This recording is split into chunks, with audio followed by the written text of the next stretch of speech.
Hello, everybody. This is Tim again here with another movie review. This time for Sid and Nancy, starring Gary Oldman, which is pretty much the autobiographical, like true story or whatever of Sid Vicious and the love of his life, Nancy.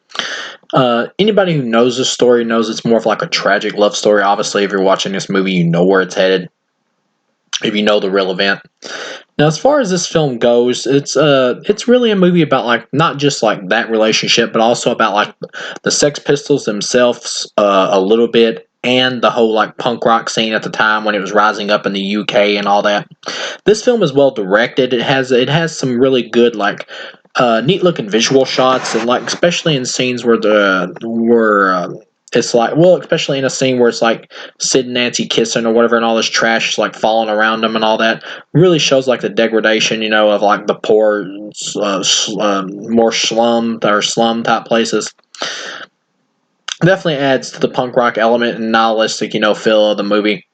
Now, pretty much Sid Vicious, he was a very bad drug addict, and I don't 100% know everything about Sid Vicious, of course, because I wasn't there. I don't know. I never knew the man personally, so I can only, take most of what this film has given me and just go by what it's doing as a movie, for what it's showing me. Then what may have actually happened in real life that may differ from the events that's shown in this film. But the way the movie portrays it is that these are pretty much just two burnout, just kids, really. That Sid Vicious is just kind of a punk kid who just is rebelling for the sake of rebelling against stuff that he probably really doesn't even know about. He's just kind of a burnout kid who just does constant drugs just for the sake of doing it because he's into that sex, drugs, and rock and roll lifestyle. And if you're not a fan of like Sid Vicious or interested in the whole punk scene or even like the rock and roll scene and stuff like that, and interested in that whole sex, drugs, and rock and roll type thing or whatever, to see a movie about that kind of lifestyle and what kind of effect it can have on people, then yeah, you probably won't like this movie. You'll probably just see it as like a movie about two burnout losers, really, who are just on drugs the entire movie and just destroying their lives. And in a way, it is about that as well. But people like this are really like lost souls, really. They're people that, they just get down one path and they get stuck in it. When you get addicted to drugs, like it's almost near impossible for some people to break. This is really a tragedy about two young people whose lives just got destroyed by drugs.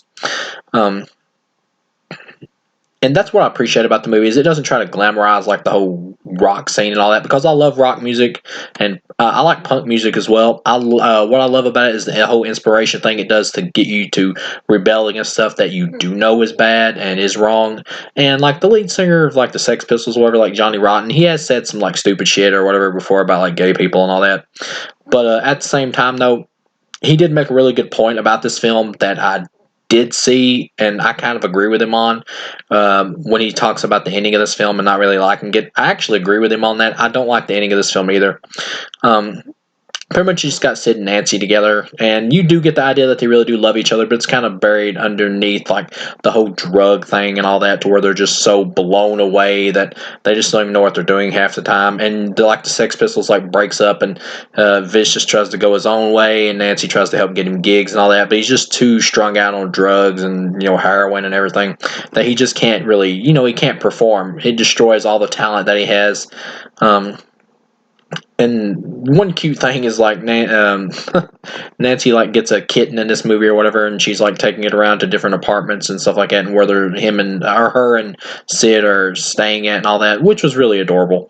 And you really like, from the way Gary Oldman and the woman who's playing Nancy, they play it. They have good chemistry, and I think both of them do an awesome job. I really enjoyed their performances, and the whole time I was watching this movie, I recognized the woman that played Nancy the entire time. I knew I'd seen her before, and then I found out, oh, she's the chick from Twins, who was like Danny DeVito's woman in Twins, but she was also in like a cameo in Ghostbusters 2, where she's like, I once stayed at the Holiday Inn and I was abducted by aliens, or I knew I recognized her voice automatically when I seen her. But she does a great job here as well. Just as good a job, in my opinion, as Gary Oldman. But you notice Gary Oldman more if you're someone who's going back and watching this than if you like grew up watching it, because Gary Oldman, of course, became a much bigger star than she did. So you automatically know to look at Gary Oldman, And plus, he's playing the main title character, so your attention's going to be drawn more directly to him. But I think she does just as good a job, honestly. And it's real cool to see like punk culture and stuff like that at the time, and this time for the scene when it was really up and coming in and like its prime and everything. It's really cool to see it. But pretty much, yeah, this is a tragic love story about two lost souls, really, who get destroyed by drugs, who could have had a happy life and really had a good life, and especially with the talent they had as a musician, they really could have really had something. But it's just sad, and movies like this do serve as a warning to people that think this there is a really cool thing about this lifestyle of just doing constant drugs and all that. Yeah, that can probably be fun for a while, but you're gonna end up dead real quick and really early, and you're never get a chance to really live. You may think that's living, more in just like you may think that's like all that hardcore partying is living like a whole lot in just a short matter of time, but really you're not really getting to live at all because you're never going to get to experience all the other things in life that you would have gotten to experience if you would have lived longer. So you're really not living much at all, and you're just destroying yourself. So yeah, that's what I appreciate the movie is it doesn't sugarcoat the drug stuff until you get to the ending. That's my big problem with this. The ending, you get to the scene, of course, where Nancy gets stabbed in the hotel room or the apartment, whatever. Yeah, it's the hotel. She gets stabbed there, and the way they play it is like they're on drugs and all that, and they just get into an argument, and he just like stabs her in the gut. It seemed like it was by accident, but of course, I don't think anyone really knows what happened when it came to the actual stabbing incident. It's just they just kind of going by probably what they suspect probably happened or whatever. But yeah, so he kind of stabs her on accident when they're, having an argument. But of course, he's so high, he doesn't even probably realize that he is stabbing her, or what he's even doing, or they even, that it's even a serious matter or situation. Because after he does stab her, they just get into bed together, and they're both so blown away that she just lays down with him and doesn't even realize what's going on. Even when she starts like bleeding out, she gets up and walks to the bathroom and just kind of falls over dead. The actress plays it really well, and it is really sad. You feel really sorry for her, and you feel sorry for him as well. Even though he was the one that did the stabbing, you still feel sorry for him because you know that if it wouldn't have been for the drugs, that this would have never happened. So they get out of or he gets arrested or whatever by the cops and everything, and you start to wonder like, does he even realize what's going on? Because he's like suffering from withdrawals or whatever, and then he gets to like the next scene and he gets out of the jail and he's like going out to get some pizza, and he walks outside and starts like dancing with these kids, which I thought was pretty funny, kind of cute. And then he just like gets a taxi to come up and pick him up, and he like imagines seeing Nancy in the back of the vehicle, and he gets in her and starts kissing her as it like drives away, kind of like a fantastical type ending. I was starting to think when I saw it, like, this is kind of a little bit confusing. Is this supposed to be like him ascending to the afterlife or something? And then it gives like a title card about how he died or whatever, and or like epilogue text, whatever. But so I was just wondering, is that supposed to be like some kind of spiritual artistic thing or something? But no, it's just I think it's just him getting picked up by a taxi, and he just imagines seeing her in the back because he's so blown away, and he doesn't even, I guess they're going by the idea he doesn't even realize she's dead. Um, but I don't know. It's just too fantastical and too fairy tale-ish to me for something that had like a hardcore punk edge to it, or something that should have even more of a hardcore punk edge about realistic dealings with drugs and stuff. I feel like it would have been better or more faithful and real to like the punk scene and all that, or the hardcoreness of the punk scene and of Sid Vicious himself, to really show like his actual death and how he was trying to commit suicide like multiple times at the time because of what happened and all that. This film sugarcoats it a little bit. It almost feels like it's made by someone who is like a Sid Vicious fan or a punk fan, and they wanted to kind of sugarcoat it a little bit because he may have been someone that they did kind of respect because they really liked his music. Which I get it, but but that's the wrong approach. If you respect somebody for their music and for their art, regardless of how they was in real life, you would want to truly portray them for what they really were as a person, for what they was really like, in terms of their lifestyle and all that, because that's being true to the person. And from an artist's point of view, that's the best way to really show people, what this person was really like, and just not to sugarcoat the lifestyle either, not to risk glamorizing it or whatever. And that was kind of the same problem that Johnny Rotten said he had with this ending, and I pretty much agree. It doesn't really sugarcoat or glamorize the whole like scene of like addiction and all that, really.